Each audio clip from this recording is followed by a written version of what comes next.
Hello everyone, and welcome to another installment of Erin's Book Club. I do have another book review to do. Give me a moment, I left it on my book stand. There we go.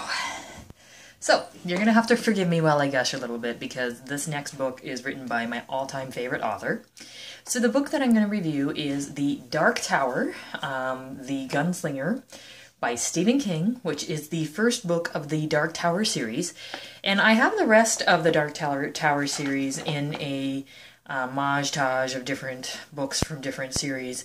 But I had not been able to find the first one. And I read the series without finding the first one. And because Stephen King is such a great author, I was able to understand the story and enjoy the story. But I know I was missing parts because I didn't get the first one.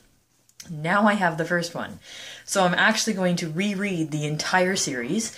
And I must say that the first one, while wasn't a huge block to enjoying the rest of the series, was a huge help to understanding the Gunslinger in the main series. You get a lot more of his backstory, but not so much that you understand him enough. He's still a very mysterious character, but you get to know him as a bit of a youngster when he's trying to learn to be a gunslinger. You get to know him as he learns some of his lessons. And true to Stephen King's method of operation, the innocents and the true likable characters in the stories are either killed off or injured, like the hawk.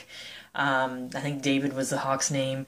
The symbol of independence, the symbol of wildness, the symbol of not being reined in, of being who you are and being unabashedly who you are, gets absolutely destroyed and crushed in the trial of going from a boy to a man. So it almost symbolizes, in going from a boy to a man, you lose that independence, that innocence, that the world maybe can go the way you think it should go and not the way that everybody else is going with cogs in the machine, and that has to be destroyed before you can call yourself a man.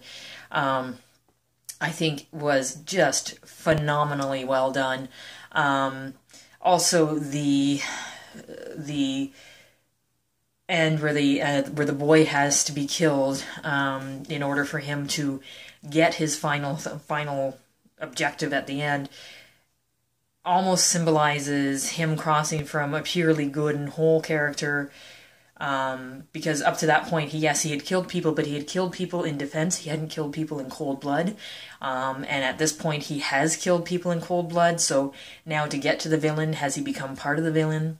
And the fact that he is the sympathetic character, and King kills him off too. That seems to be the King quid pro quo. I also enjoyed reading the after